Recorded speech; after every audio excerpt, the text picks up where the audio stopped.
for it. I can only pop out chat. I can't put it in a tab. That's stupid. I need YouTube to fix that. Says we've been live for 7 seconds. Let's check the YouTube. Says live stream help. I think we're live because I got the email. Okay, good.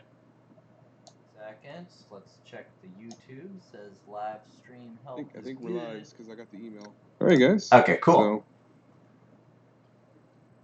So, yeah. You should probably hear something from us now, I think. Yep, they Let us should. know in chat if audio was really weird or something. If it is, it's all Bear's fault because he's hosting again this week. I am hosting again this week. I'm not at home. So, yeah. I'm on crappy internets, on crappy Wi-Fi's. Wi-Fi's? Wi-Fi's. On crappy Wi-Fi's with my laptop. So, yeah. Wow. I cannot believe we had people waiting. But sorry to keep you waiting. It's only happened, I think, like one other time. And that was the first time we talked about Vega. Oh, yeah. Right. So, do we need to keep introducing ourselves? Probably okay. So, cycle bit number 12. So, that means we've been doing it for a long time now. So, that's pretty awesome. Yep. So, what, 3 months now for cycle bit? Yeah. 12 weeks, 3 months. Yeah. So, that's... I was talking about it earlier. Crazy. Yeah. So, as we normally do, we are going to start the stream off with the PC Part Picker Challenge. As given to us by Dr. Zipucci, of course. Yep. That's not right. So, what? I'm not showing the right piece of Chrome. That's right. So, the rules are pretty simple here. Every week we'll issue a challenge to each other for a build. And the rules, like I said, are pretty simple. Parts will have to be all compatible with each other, obviously. There must be a price and availability for the parts on PC Part Picker. And the total price cannot include mail-in rebate. So it has to be just the raw, what you're going to pay out of pocket for the parts plus shipping. Yep. The audience will vote on which build is the best. And you guys will have a week to vote on the best build, which one you like the best.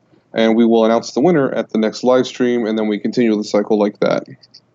So last week's challenge... Oh, sorry. Oh, no, go ahead. I was just rolling right into it. Right, so last week's challenge was a very kind of generic challenge. It was just plain and simple, build the best PC you can for $1,200. Yeah. And we've got a straw poll here, which, I don't know if you've opened it yet or not. Johnny gets all the votes. All the votes. You got all the votes. Yes. All 2 of them. Votes were at an all-time low on this. Yeah, I think that's the least we've had since we started doing this. Yeah. Oh, well. Well, did you vote? I don't think I voted on this one. Okay, I voted. Okay. So. Yeah. Had I known. Yeah, I think this is like the only one I haven't voted on. All right, well, with that, let's go and jump into this week's challenge so we can get to the news topics. We have quite a few to get into. I guess not quite a few, but we've got a few. So the challenge for this week... Oh, yeah. Okay. Let them know what the challenge I'm going to go ahead and announce the challenge real quick. Yep. So this week's challenge is a $1,200 build again, but this time it has to be an Intel and Nvidia build. So this week we're going to do the best PC you can do for $1,200 using an Intel CPU and an Nvidia GPU. And then I'm going to go ahead and jump ahead a little bit so that this makes a little more sense because this is kind of a package deal. Our challenge for next week is going to be to do an AMD build for the same price. Best you can do using AMD CPU and GPU for $1,200. And I think that'll give us an interesting discussion topic next week to see kind of how these compare and contrast to each other. Yep. All right, so you said you've got mine up? I got your ups. So I'm looking at Intel Core i5 7600K. No, that's an i7 7600K, isn't it? No, it is an i5 7600K. i5. Okay. Yeah. Yeah. So I don't know if you can see it whenever you open mine up. I decided to name this one Snow Leopard because I went with a very white build. So I'm just going to run down the part list here. Like you said, I've got the i5 7600K, so overclockable CPU. To cool it, I've got the Intermax ETS T40F. It's Very tower pretty. cooler, all white with white LEDs in the fans. Yeah, I really like this cooler. It's actually a really nice looking cooler. The motherboard is actually the same board that I have in my Ryzen build, except this is the Intel version, but it's the MSI Tomahawk Arctic. So it's white PCB, white and gray PCB, everything on it, white and gray. So it goes really good with the white build. For the memory, I've got two 8 gig sticks of DDR4 2666 Corsair Vengeance LPX in white. Storage, we've got a 250 gig Western Digital SSD, 2.5, not a M.2, but a 2.5 inch drive, and a 3.5 inch 1 terabyte Toshiba mechanical drive for mass storage. Video card, I've got an Asus GTX 1070 8 gigabyte. Nice white card, no backplate on it, but that's okay because my case. So a little backstory on the case. This isn't the exact case I wanted, but it's the one I wanted was white and a little bit of a different style than this one. But I still like this case too. The Thermaltake View 31 tempered glass edition. So tempered glass on left and right side panels. I believe the front is acrylic on this, not tempered glass. But it does have the option to do a vertical mount GPU in the side. So this build would have the GPU mounted vertically to show off that nice white fan shroud. And then, yeah, so a lot of these Thermaltake cases here lately are coming with that vertical mount option. The other case I had in this before I saw this one become available was the P3 case. That's that one that's the it's an open air test bench / open air case. You can sit it upright or lay it down flat. And it's basically just open air with a tempered glass panel on the side of it. Or actually, I don't think this one's tempered glass. I think this one's acrylic because it was $89. Okay. I think the tempered glass version of that's like $200. But that was the one I had originally because they have a snow edition of it that's white. But anywho, that's getting off topic. And then for the PSU, I went pretty mild. This one's just a 450 watt, which still has plenty of power for this build. But a 450 watt Corsair semi-modular power supply. Nice black cables, all sleeved, flat cables. And that was basically it for my build. Came in about $1.50 under budget. All right, $1.50 under budget. Yeah, it was like $1. I think like $1.40. Yeah. It looks like it's 11.56 here. 11.56. Oh, you know you what? must be Because I you're showing reimaged my mail-in computer. rebates. Yeah, it's showing the mail-in rebates. I bet you. Yeah, so it's 1198.59 is the full price. Gotcha. Okay. Yeah, no, if I was $50 under budget, I would have added white sleeved cables to this. All right. Then we're gonna go ahead. We're gonna get to my build then.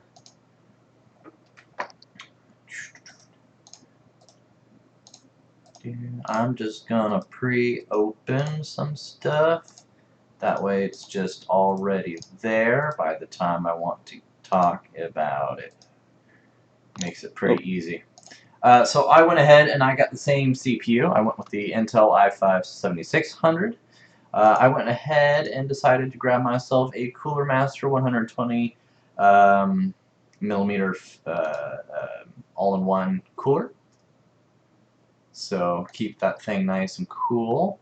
And then I got just a little mini ITX board. I thought, you know what, I've been making a lot of really tall cases, really big cases, trying to show, you know, oh, I'm big, beef, powerful. I thought, you know what, this is going to be a powerful thing in a small package.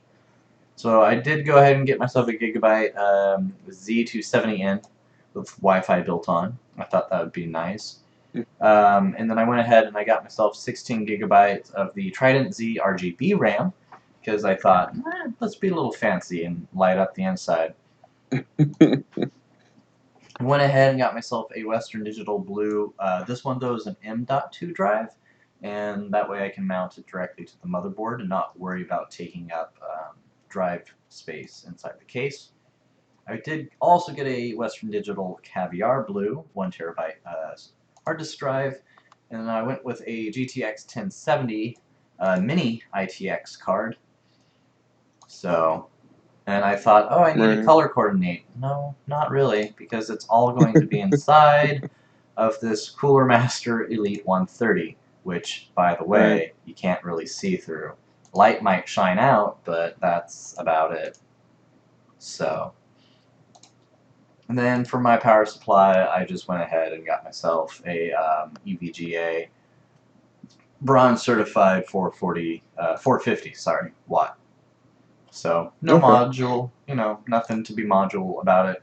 I've actually done a video on the Cooler Master Elite 130 and cable management inside. There's a bar that goes across and you just zip tie or twist tie to it. It's so easy.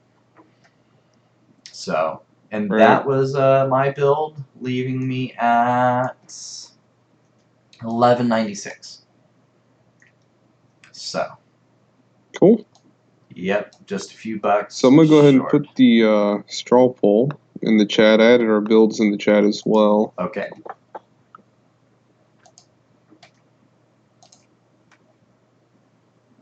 So, and like Tito has already said, next week, sorry, Johnny O has already said, next week we're going to do a full AMD system. AMD CPU, MOBO, and graphics card.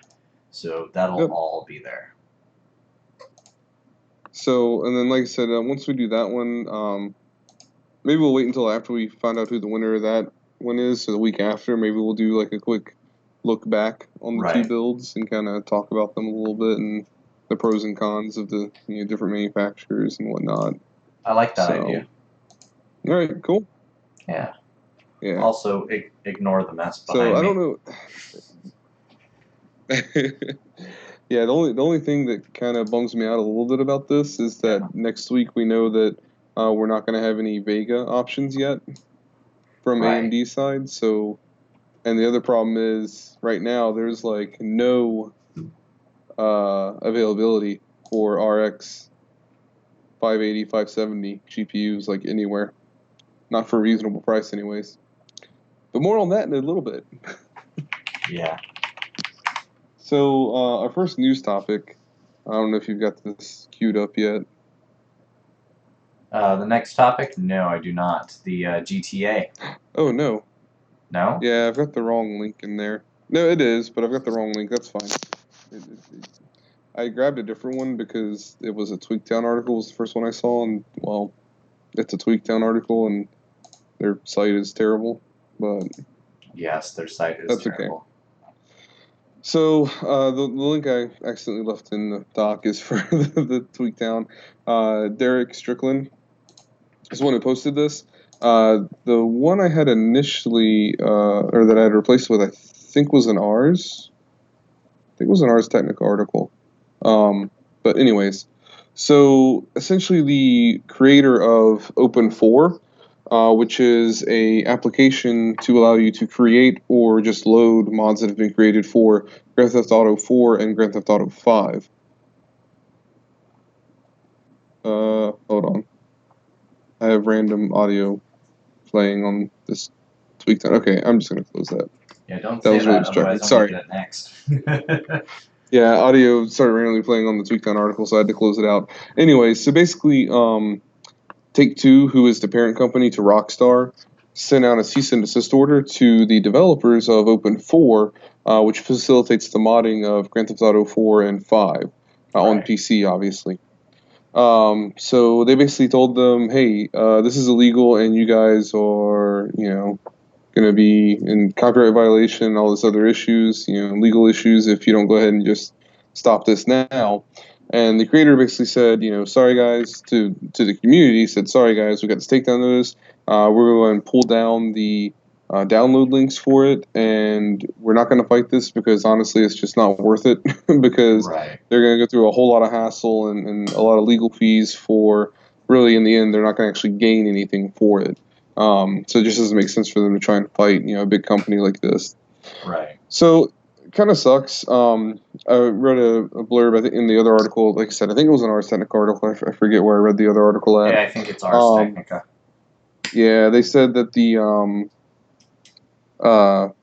my brain just fell out of my head. On the forums, the GTA 4 or 5 modding forums, one of the users said, they literally just took away the main reason for buying this game on PC. So, and they have a point because, mods on PC, I mean, look at games like Skyrim, like the Elder Scrolls series. Bethesda supports modding in their games. They actually provide the tools for the community to do it because it adds this huge value add to the title. Yeah, it does. So it's kind of sad to see that happen. Yeah. The other thing to note too is if you already have Open4, like on my main PC, I have Open4. So if it whenever you launch it, I guess it does a check to see if there's any updates. So now it'll actually put a pop up and say, hey, just so you know, we've had things down due to legal notice from TakeTwo. You should go ahead and uninstall this now to avoid any potential legal repercussions. And it gives you an option to uninstall or to remind me later. So they don't force you to uninstall it, but they do recommend that you do. Right. And to be on the safe side. They also probably say that to cover their rear ends as well. Exactly. Yeah. So nothing wrong with a little bit of CYA. Yeah. So. Exactly. So yeah. Well, that's kind of sad because I did buy GTA on my PC and I already owned it on the Xbox One, and it's not like I have anyone to play it with on the PC, but I bought it just so that I can play the mods that are out there. Right. So now that kind of bums me. Yeah. Yeah, I mean, like I said, modding is a huge selling point for PC gaming. So just to see a company, I mean, most companies, even if they don't openly embrace it like Bethesda does, most companies don't really take active action against it. So I don't know. They're gonna find out. And to me, yeah, it's a little different. A PC mod versus, so I think it was last week we talked about Nintendo blocking people who have custom firmware loaded on their 3DSs. Yes. Actually banning people from online services. With that, I can at least see the point of that, because when you load custom firmware on the 3DS, it actually gives you the ability to illegitimately download games that you don't necessarily have an entitlement to. Yeah. So I can see why they would do that. Whereas here with Rockstar, it's really not hurting them. I believe in one of the things I read, they said that it the modding process allowed for the bypass of basically the DRMs. It allowed for piracy to happen with the game, which I don't know if that's really true or not. With Open4, right? Well, I don't know. In a way, if you can mod the game, right, you can make whatever you want. And if you can make whatever you want, then you don't need game currency. And if you don't need game currency, you're less likely to buy their shark cards. No, I don't think it's that so much as the actual doing the product key, like bypass. Because like the first thing I saw specifically pointed out Grand Theft Auto 4. That's why I thought it was odd at first, because I forgot that, because I don't have Grand Theft Auto 5, I forgot that Open4 also worked on Grand Theft Auto 5. So I was like, really? The Grand Theft Auto 4 is really old now. Why would they go after it? And then, again, Grand Theft Auto 5 was wrapped up in this too. Right. But yeah, I forgot that they have these cash cards they want you to buy for Grand Theft Auto 5 too. So maybe that's part of it. Maybe there was a mod out there. I'm sure that actually is what it is. There probably is a mod out there that allows you to get free shark cards or something like that, and that's what prompted them to squash it. So unfortunately, someone doing something illegitimate kind of ruins something great for the whole community. Yeah. It is what it is. Sad but true. So, yeah. All right. So on that depressing note, let's jump into the next topic, which is, in my opinion, somewhat of a bittersweet topic in and of itself. So I had mentioned, well, you're freeze framed on my side on a really funny face. Anyways, and this is a WCCF tech article, so take it somewhat with a grain of salt. But I believe I also saw a couple other outlets reporting the same stuff. So, and from what I know, it's probably pretty legit. So, anyways, Nvidia is going to release GPUs specifically geared towards crypto mining. So I mentioned earlier in the stream here that the RX 570 and 580 are almost impossible to come by now at a reasonable price. Yeah. Well, they are impossible to come by a reasonable price. And even if you can Even find Jay one, had to reach out to manufacturers and be like, "Hey, I was gonna buy it, but I can't get a hold of it." Yeah, exactly. So the article here, they have an image for Bitcoin, Litecoin, Zcash, and Ethereum. Right. Bitcoin and Litecoin are not affected by this at all because you can't. Those are both ASIC mined now. Zcash and Ethereum are both GPU mined, and they're. I know Ethereum is. I'm not sure about Zcash, but I'm pretty certain it is. I only know what Bitcoin is. So Ethereum and Zcash are going to be algorithms that are built to be ASIC proof, basically. So the big thing right now is Ethereum. Ethereum is kind of blown up. Whenever Bitcoin started to inflate and it started getting over 2,000, hitting almost $3,000, Ethereum peaked the other day at a little over $400 per ETH in value. And right now it hit around 2 something today, but it's been floating around the low to mid 300s. Right now it's about 336 for 1 ETH. So because of that, all of a sudden, AMD cards have historically been kind of the best for GPU mined coins because they've been more efficient at it. They tend to hash faster. So that's why the shortage in the 570s and 580s is people have been buying them all up because of this giant spike in price for Ethereum. Now, I have a 1070, a 1060, and I actually just picked up two 1050 Ti's. To go ahead, because that gives me 72 megahash of Ethereum power. And if we go ahead and if I go to, let me pull up the calculator. So at current value, and some of this is a leap of faith, and so part of this is getting into a little bit of like personal story now, I guess, but part of I've done mining off and on for a few years now, and I kind of always second guess myself and back out of it before I get too invested in it. And every time it bites me in the butt, and I lose out on a lot of money because all of a sudden, things go really, really good for it. Yeah. And the biggest one was Ethereum because it wasn't that long ago whenever I was mining Ethereum, and it was fairly valuable. And then it was like okay, it got up to like. I started mining Ethereum basically like right after it first came out, and then it kind of stopped, and then it came up to about I think it was when it came up to getting close to 100 per ETH. I went ahead and got back into it, and then I was like, you know what? It's all the heat's generating. It's summertime. It's getting hot, and because the only place I have to store stuff is in my bedroom, so my bedroom's getting too hot. So I stopped again, and then we had this big explosion. I never should have stopped. Right. Kind of thing. But at 72 megahash, it puts it at right now at current value. Again, not factoring in power consumption, which honestly does not make that big of a difference. Especially when you're talking about like these Pascal cards that are really power efficient. But not counting for power, it's $442 a month. That's 72 megahash.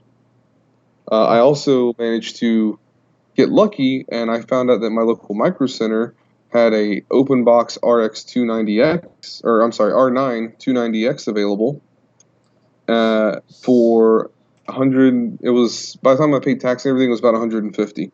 So do you just slap these in your rig, or do you have to have one so of these I special actually have right cards? now three separate machines mining. So I have my main machine with my 1070 in it mining. I have my secondary machine that I actually just posted a video of me building this machine with the 1060 in it.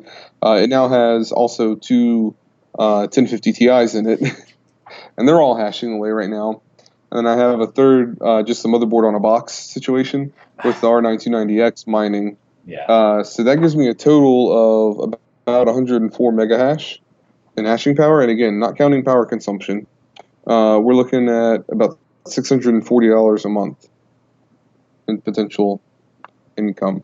So I mean, if you want to talk about power, let's say between all the cards. So I know that. And again, I know that Bitcoin is accepted by Newegg. Is ETH accepted by Newegg? No, but it's easily converted. But what I do is I take it and I basically, so I have a Coinbase account. I use Coinbase to convert. And before, when Coinbase only took Bitcoin, I had to send it to an exchange and then exchange it to Bitcoin, then send it to Coinbase and exchange it out to USD. Now I can send the ETH straight to from my wallet to my Coinbase and then cash it out from there. And then just send it to my bank account. Gotcha. And I like Coinbase because they're U.S. based, whereas a lot of these exchanges are Chinese or Russian based. So it's just having something in the same country as you is just doesn't necessarily mean anything, but it makes you have a little bit more peace of mind. Yeah. So even if we let's say do worst case scenario, I'm trying to think now. You made coffee? Oh my gosh.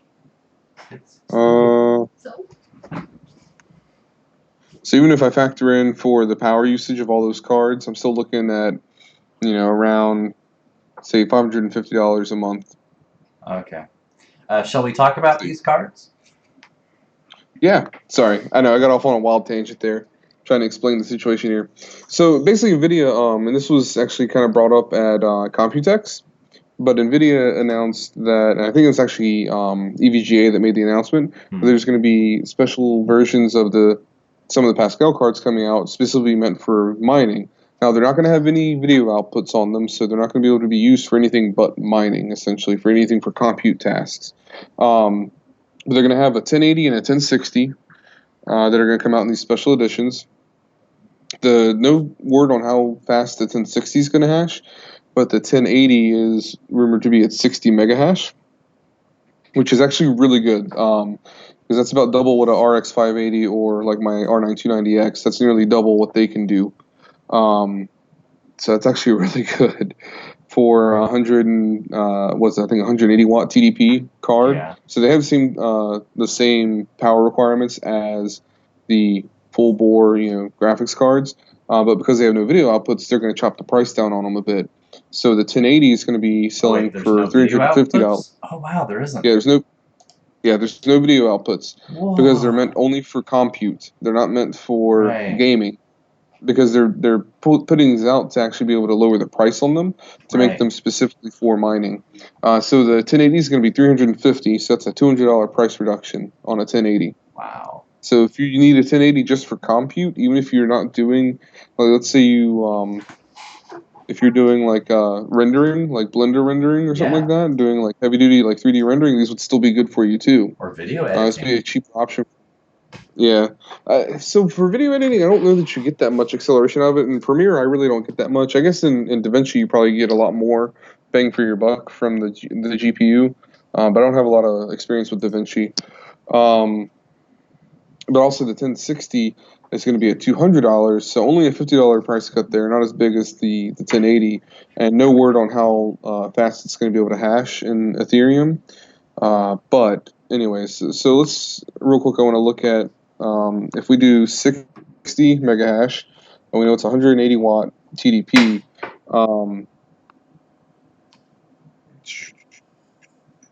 At the current price right now, let me refresh this just to make sure because that didn't quite look. There we go.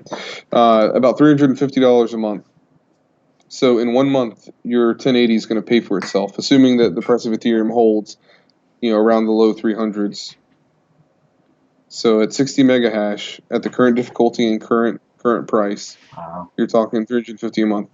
Now, the bittersweet that I mentioned about this is that the difficulty is constantly increasing the more that people jump in and start mining because of this price hike here. Oh, of course. So by the time these come out, it's going to be harder to, that 60 mega hash isn't going to be, as powerful as it was before. Right. So let's say, by the time, I don't know that I saw. By the time it comes out, it's not going to pay for itself within that 1 month, like you're saying. Yeah, so they're supposed to launch in June, but I don't think there was an actual date. And the cards only ship with a 3-month warranty on them. That's one of the other caveats.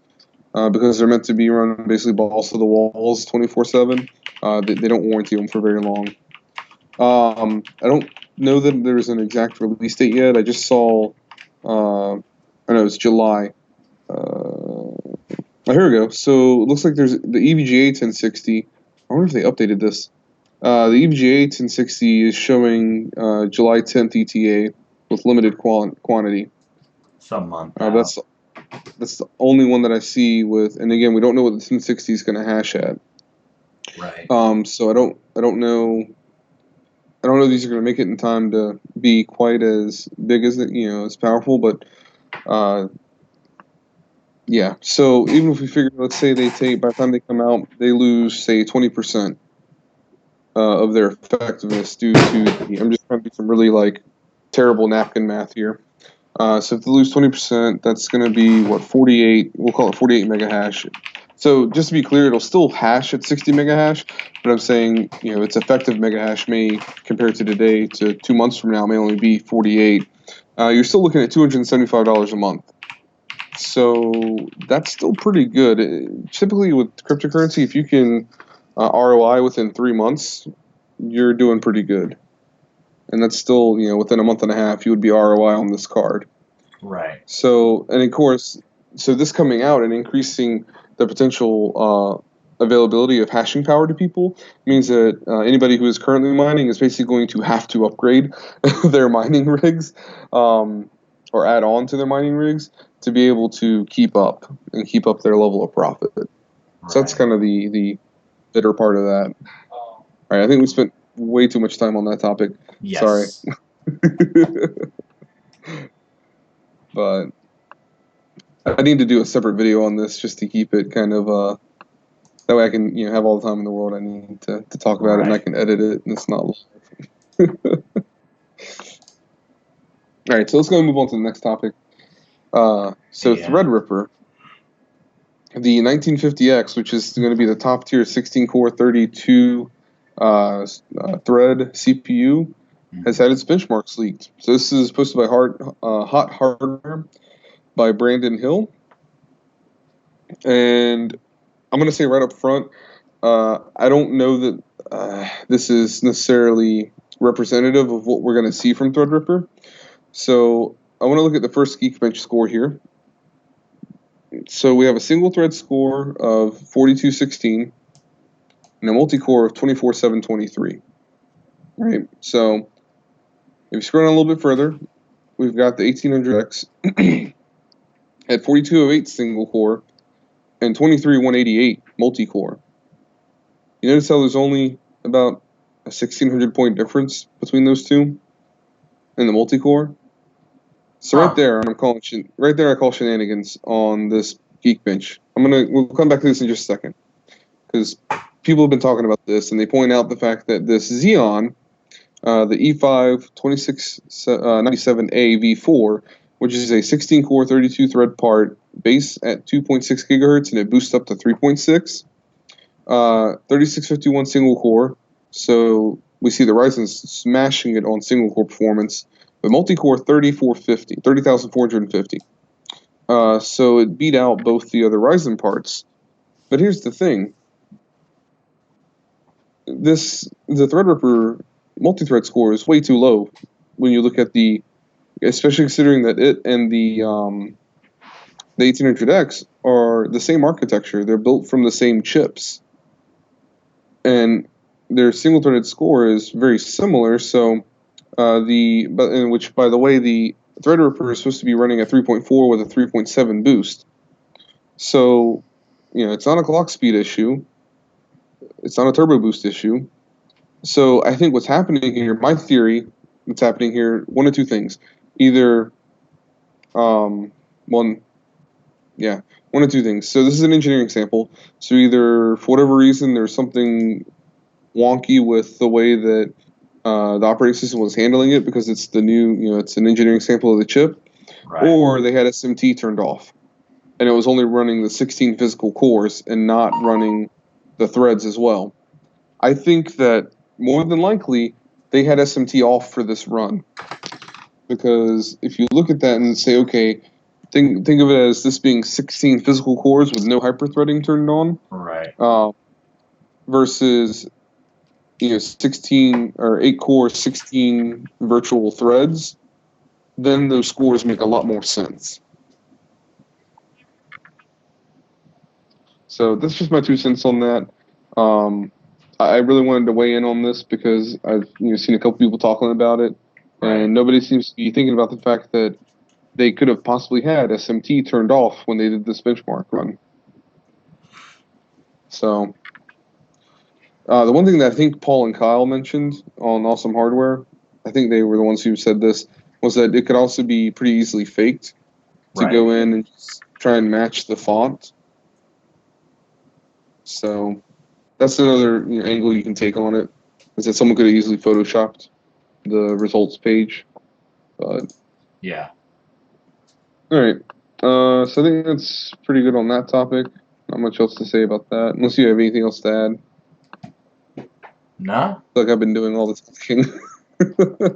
I mean, I think the cryptocurrency one. I've got more experience there, but Right. Which makes sense. yeah. So the next topic is going to be on Threadripper again, and also What? Vega. What? Yeah. So this is a WCCF text, so don't get too excited. So AMD Threadripper 1920 12-core CPU and Vega 16 gigabyte and 8 gigabyte cards leaked. So essentially, somewhere out in the wild, they have seen in one of the Alienware systems, someone spotted a 1920 12-core 24-thread Threadripper CPU with a base clock of 3.2 and an unknown turbo clock. Right. So this is potential validation that yes, there is going to be a 12 and a 16 core. I think AMD has kind of made it clear that there's going to be multiple SKUs available. And I think I didn't take the time to find it, but I think Paul and Kyle actually did a I don't remember if it was WCCF Tech or someone else, but they had an article where someone listed out I think like 8 different. Or no, it was Tweakdown. Where someone listed out I think 8 different SKUs for Threadripper. Right. So we do know there's going to be multiple SKUs. This is just another piece of confirmation saying that there is going to be a 12-core part as well as the 16-core. Not a whole lot to talk about there. But the other thing here is we know that at the Apple event, it was announced that the new, I think the Mac Pro or iMac Pro or whatever, something Pro, whatever. Yeah. It's Apple, who cares? The interesting thing about it was they're going to have Vega chips or Vega GPUs in them. So if you scroll to the last chart, this is AMD Radeon Vega lineup. Can't talk. You'll see the last 2 entries here: the Vega Pro 64 and Vega Pro 56. These are the 2 Pro cards that are going to ship in the Apple units with 16 gig and 8 gig HBM. So I'm not sure how the that title of 16 and 8 gig chips leaked is a little inaccurate because we already were told explicitly that they're coming. Right. So the one that's kind of, I guess, the leak here, and which has absolutely no information in it and is just kind of dumb, is the RX Vega gaming chip. But the only thing here that this does kind of help confirm is the July 2017 launch date. There's literally no other information about the chip here that we didn't already know was going to be a part of RX Vega Gaming. That's going to be Vega 10. That's going to have 256. It's essentially going to be the exact same card as the Frontier Edition, but possibly with some minor tweaks. And really, the TBA they have on everything is TDP, bandwidth, memory, performance, stream processors, and compute units. So everything that matters. But I think the fact that we see the Apple coming with the Pro 64 and Pro 56 is confirmation of at least 2 SKUs that we should be able to see on the gaming line. So that's something, because when you look at the Nvidia versus AMD, there's 3. That's good. Sorry. There's at least 3 slots that they have to compete with: the 1070, the 1080, and the 1080 Ti. Right. So I'm hoping to see that we get something slotted in for all 3 of those, and that they're able to, undercut price and match or exceed performance, just like they have with Intel, and do the same thing to Nvidia on their top tier cards. But we'll see what happens. So I think I believe I saw something for a date. I can't remember what event. There's an event in July it's going to be announced at. and I believe it's going to be towards the end of July, if I remember correctly. I don't remember the exact date. I couldn't find the name of the event anywhere. And the article here, I think, just says July. Yeah, late July. Yeah, I want to say it's July 27th, but I'm not sure if that's the right date. All right, Yeah, so just late July.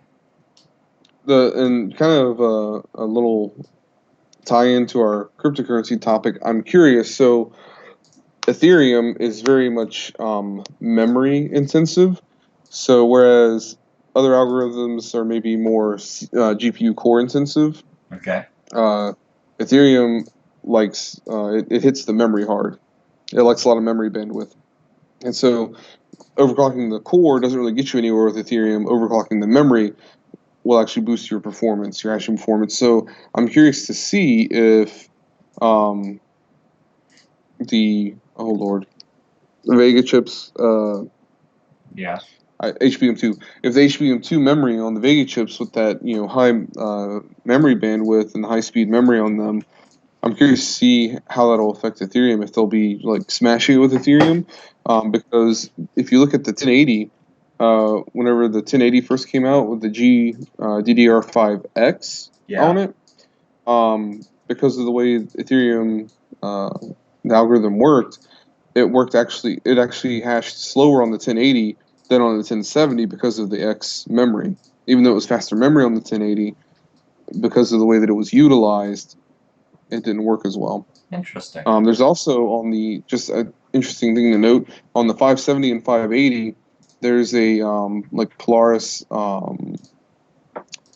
a firmware editor, so you can actually edit the BIOS on the 570 and 580 to change the memory timings on those cards to make them hash faster. So you can actually make a 570 hash as fast as a 580 by modifying the BIOS to change the timing and the clock rate on the memory at a BIOS level. Thought that was kind of interesting. Huh. Not that it matters because you can't buy them anywhere because they're all sold out, but... Right. Yeah, that's true. All right. So, our last section of the evening, gaming.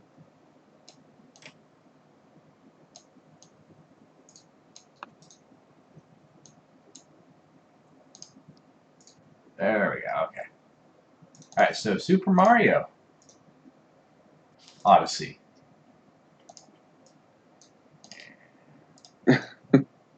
Sorry, I was reading through chat. Just trying to make sure we didn't miss anything. I saw you took care of something. So yeah, Super Mario Odyssey launches October 27th, and we have gameplay revealed. So I don't think there was actually a gameplay video. Oh, there it is at the bottom. There's a trailer video down here at the bottom. Oh, yeah. So if you, it's Nintendo, so you may want to be careful with it. But I'll just mute it. Just Isn't thought that it what was everyone cool. does? Yeah, Nintendo's pretty bad. They'll get you on video too, even if you're in their creator program, like one of us may be in. I don't really post any Nintendo gameplay though. I really need to do more of it. But I like some of the screenshots here are pretty interesting. So if you go to the top one, I don't know what's in the trailer honestly off the top of my head. I don't remember. But one of the cool things, it looks like you can actually take Mario's hat and throw it at things to control them. So like there's a scene here with like the T-Rex, and I believe it's in the trailer too, the T-Rex with the Mario hat on. So it looks like you can throw your hat on the top of this T-Rex and actually play as the T-Rex. So like they have him like running around and like playing as like Koopa Troopa, as Chomp, as all these different things, which is pretty cool. The other thing that I thought was pretty neat was there's a section in the game apparently where, so I don't know if you're familiar with A Link Between Worlds, the Zelda game on the 3DS, but part of that game was you could actually flip, kind of like the Paper Mario series really, you could flip between 2D and 3D, and so you could basically become a 2D painting on like a wall and like use the wall to like get to different places you can't get to by like walking across the ground in 3D mode. So they're going to have something similar to that, where you go into 2D mode and go into like on this tower. There's a screenshot of it up top. I don't remember if it's in the gameplay video. Yeah, I see it here. The tower, yeah. Yeah, so it's pretty interesting. I mean, it's a Mario game, so Mario games are usually pretty good. So I don't know. Maybe it'll be a reason to pick up a Switch, but I've looked a couple times and they're still like sold out everywhere, and like you can only get them on eBay for like $100+ over retail, Wow. which is ridiculous, and I'm not paying more than retail for console. Right. So there was other games actually announced here too that I wanted to just kind of touch on real quick. Yeah. Xenoblade Chronicles 2 was announced, which I know is a big thing that a lot of people will be super excited about. Fire Emblem Warriors. And there's a lot of big fans of the Fire Emblem series. I really haven't gotten into it. I've been interested, but I haven't gotten into it. And there's Breath of the Wild DLC pack that's going to be coming out. I believe there's actually 2 DLC. Yeah, there's 2 DLC packs they announced: the Master Trials and the Champions Ballad. So I've played some Breath of the Wild on a Wii U type thing. Perfectly legitimately, I promise. I really like Breath of the Wild. It's a ton of fun. I wish I had more time to play it. But yeah, and there's a new Yoshi game too. I think a new Yoshi game coming out. So a lot of new stuff coming from Nintendo. Oh, Rocket League. Rocket League is coming to the Switch as well. Yeah. So, that was pretty interesting too. Also, something to note that's completely not off topic. 1050 Ti. Which apparently, if you buy them off Amazon, by the way, because I didn't get a code for it, and I'm really upset about this. Yeah. But 1050 Ti, and 1060 right now, select models, quote unquote, come with a code for Rocket League. So if you're in the market for a GPU and you have around $200, if you have around $200 to spend, or 100 or 140, pick up one of those GPUs and you'll get a free copy of Rocket League. So, and all those GPUs should be able to play that perfectly fine at 1080. Yeah, 1060 could probably even do it at 1440. From what I've never played Rocket League, that's why I'm upset about this. I really want to play it. It's a controlled environment. Small world. So. Yeah, and it's, from what I understand, it's not very intensive. So I think basically a potato could run it, from what I understand. Right. Oh, right, and more Nintendo stuff. Yeah, coming to the Pokemon.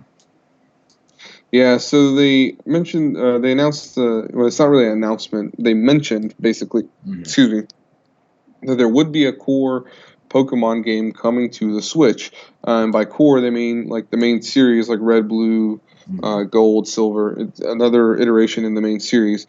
So there's some speculation whether this will be just kind of a port of Sun and Moon, or if it'll be a follow-up to Sun and Moon called Stars.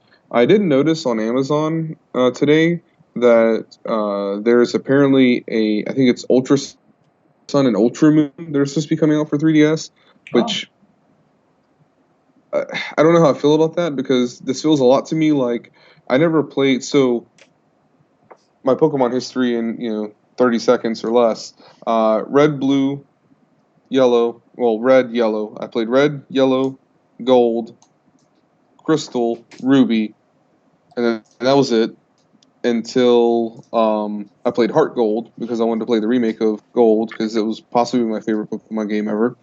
And then the remake of Ruby I played on the 3DS. Nice. And that's as far in the games as I've played. I played a little bit of Sun, but I've never played like X and Y. And I stopped playing whenever they came out with Black and White. I think Diamond and Pearl was first, I forget. But this reminds me a lot of Black and White, and then Black and White 2, which I thought was really dumb and they should have never done. And I feel the same way about this without even knowing anything about it. I feel the same way about Ultra Sun and Ultra Moon, because it feels like they're just making a very, very minor iterative hash on it to do a cash grab. Right. So it just feels a little dirty to me. I don't feel like this should be something they do. And we all know Cash Grab was originally made by Intel in 35 minutes. Yeah, if you guys haven't seen that, check out Bitwit's video. It's hilarious. He is very skilled in the form of skit. Yes. The other announcement here that was mentioned was Metroid Prime 4, which is in development. So I don't think there's any real date planned for that. So yeah, these are two very like I said, they were more of mentioned than announced, because who knows when or if they're coming. Still, though, the fact that they are there, it's nice to know that it'll be coming around the corner. Yeah, exactly. So yeah, if you're talking about it now, probably I would say sometime next year at the latest, maybe early 2019. You should start seeing some of this stuff become a thing. And so for the last article, another Ars Technica article. These last few have been Ars Technica. This is Kyle Orland, Kyle Orland. So they did an interview with Microsoft's Phil Spencer about the Xbox One X. Are you sure it was an interview? I'm sorry. So a precursor to this, if you guys aren't familiar with Joker Productions, go check him out. He did a video on Phil Spencer and things he said about 60 FPS in gaming. So just to break it down, he essentially said that frame rate doesn't matter in gaming and 60 FPS is not important. Was kind of the long and short of it. Mm-hmm. That was his kind of argument for, okay, well, we're going to prioritize resolution over frame rate. Right. I forget who. There was another. I don't think it was ours. I think it was another outlet that interviewed him, and kind of this conversation came up. But yeah, so check out Joker's video if you get a chance. Joker Productions on YouTube. Just search his name; he'll pop up. It's one of his most recent videos, and yeah, I think it's titled 60 FPS Doesn't Matter. So in this interview with ours, he says Xbox One X is not the console most people will buy. So, Phil Spencer here is saying that it's going to fill a hole for true 4K console graphics. So let's tackle that first. True 4K. It's already been proven that, at least the one title, I can't remember now off the top of my head what title it was, that it's not rendering true 4K. It's using checkerboard rendering to do this 4K, which is not true 4K. So, yeah.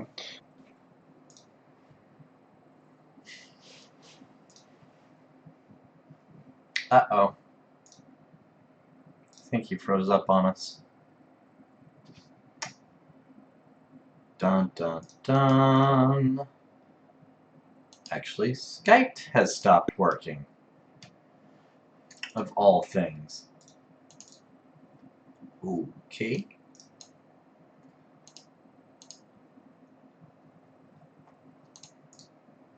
Communication panel. Skype. Hello. Hey, sorry about that. I'm not sure where I dropped off at, but not true 4K. And let me just double check with OBS to make sure that we're not going to show,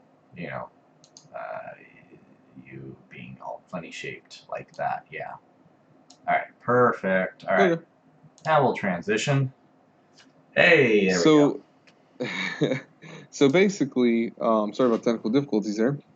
So basically, they're saying true 4K, but we already know that it's not doing true 4K. It's doing checkerboard rendering and other trickery and upscaling to fake 4K.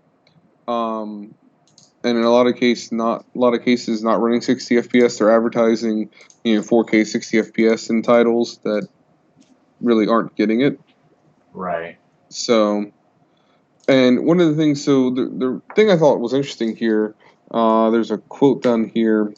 Spencer asked rhetorically, "Can every customer tell? Is that a resolution difference or an HDR difference or an art difference in general?" The question went unanswered, but Spencer pointed to 4K videos like Planet Earth 2 and games like Forza Motorsport 7 as reference points that really show off the 4K difference. He says it was interesting to me going back and playing something like Red Dead from 360 to Xbox One. It looks really good. You kind of forget if you get close or things you can kind of tell it's a 360 game running on Xbox One. But if you sat back from a casual customer point of view, and you'd say, "Wow, that looks like a great video game." So he's kind of making a point here that 4K doesn't matter. So that's what it sounds like to me. So he seems to not be able to make up his mind whether, 4K doesn't matter or 60 FPS doesn't matter, or I'm not sure what he thinks matters. Might be nothing. Maybe nothing matters to him. So, I mean, when it comes down to it, I think they would have been better off keeping if they could do 1080p and then do super sampling 1080p and run it at 60 FPS, that would have been a better situation than trying to push 4K at 30 or 45 or whatever in between FPS they're going to end up running. I didn't watch any of the footage from Forza Motorsport 7 because it'll just depress me too much because I love that series.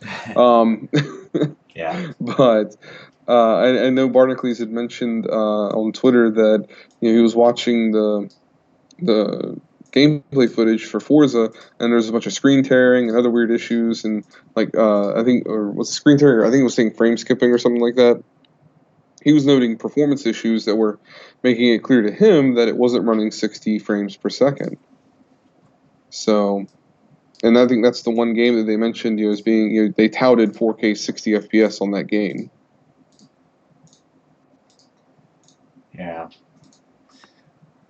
I would like to see them do 60 frames per second. Like, I don't care about 4K, but again, I don't have like a 4K monitor or a 4K, TV screen to plug it into. So if you have those, maybe you care about that more than 60, FPS.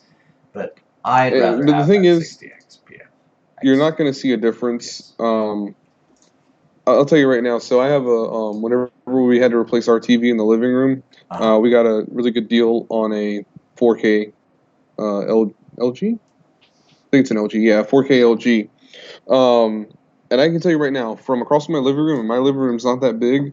Right. You cannot tell the difference between 1080 and 4K, and you really can't. You really have to pay attention to see a difference between standard definition and 4K.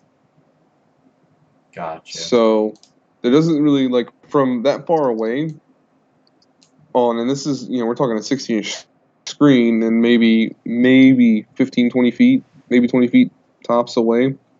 Even standard definition doesn't really look that bad. You have to kind of look for it. Usually the only time it really looks bad is if, Plex is buffering or something. Right.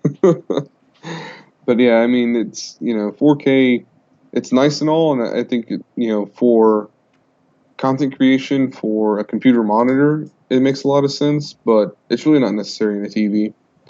I think if they went with 1440p, so here's the thing. Essentially, the GPU that's in the 1X, from what I understand, is essentially equivalent to like a 580. Okay. We know that a 580 can do 1440p 60 FPS in modern titles. So even if they shot for 1440p 60 FPS,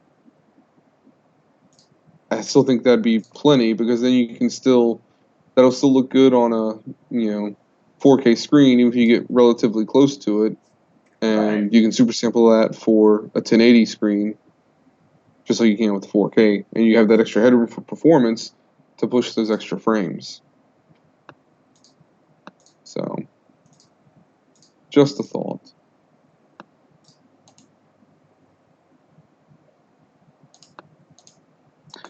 Well, that's all the topics we've got. Yeah, actually, that is all the topics. Wow.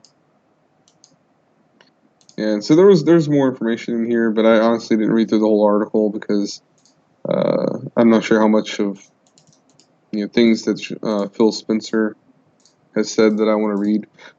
Right. But, yeah. Yeah. No, we don't care about that. No, don't say that. I feel like more and more companies take on the Apple mentality of, you don't know what you want, we know what you want, kind of thing. Oh, you know who that reminds me of? Oh gosh, let me think about it. Treyarch, wasn't it? No, that was Infinity Ward. Sorry, Infinity Ward. Yeah. You guys don't know what you want. Yeah, exactly. Activision. Thank you. So,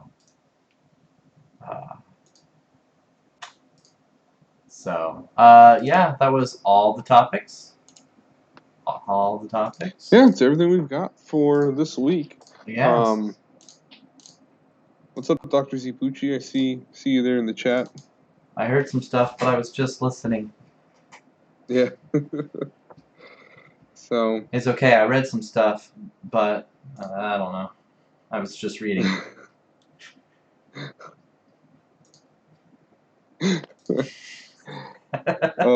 Sorry. I heard stuff, but I was just listening. Yeah, I read stuff. I was just reading. Yeah. So, Dr. Z, you missed the segment that you've given us. So. Yeah. I'm totally winning, I bet. Oh, you gotta give me the straw poll link so that I can put that in the about. Yeah, I put it in the chat, but I didn't do anything else with it. Hold on. Okay. Boop, boop, boop, boop, Oh, if it's boop, in boop, chat. There you go, and it's also in the doc. I just put it in the Skype as well. Oh, okay. Let me see if I can find it here. Perfect.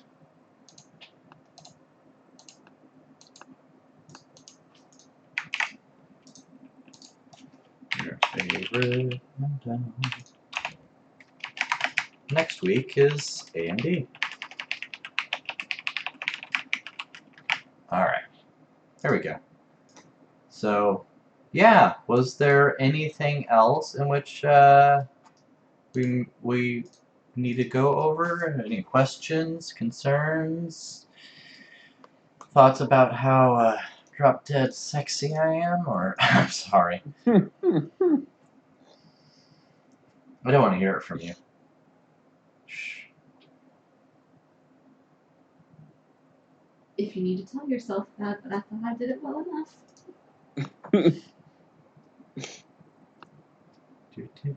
Hey, that is a new Bear, icon. What? If you don't toot your own horn, who will? Exactly. Definitely not Wolf. Wolf would definitely not toot her horn for me, so I have to toot my own horn. Alright, guys. Alright. On that note, I think it's probably a good point to go ahead and end the stream tonight. We're at our ending point. We are. It's late. We've extra far away from work today, so I got to drive extra far to get there tomorrow. Oh. Alright, well, with that said, I am Bear from If That's the Case. It's Johnny O, TitoTechTube. And we are signing off. Before we go. Yeah? Check out my latest upload. I did a thing where I put a computer together and show you how to do it. So even if you already know how to, just go watch it anyways, because, it's interesting. Possibly, probably not, but... I was thinking about doing one of those videos, too. I'm like, I keep getting questions on how to do this and that, so maybe I should just do it step-by-step on my next case, but you beat me to it. Yeah. So. Yeah. The only thing is, every once in a while the lighting, because, like, I'm hamstrung a little bit by my setup, but... Right. The lighting every once in a while is a little terrible, so... But I think overall, I'm fairly happy with it. It came out pretty good for my first attempt at doing one of those. So awesome, sweet. So yeah, guys, check it out. Let me know what you think. I know Dr. Zipucci already did and left me a comment, so thank you. That was awesome. I think he dropped a like as well. Oh, cool. So yeah, it's done fairly well. I haven't had a ton of views on it, but I've already got I think like 5 likes on it. So awesome. It seems to be well received. Yeah. All right. All right, guys. So on that note, I'll catch you next time. Catch you next time.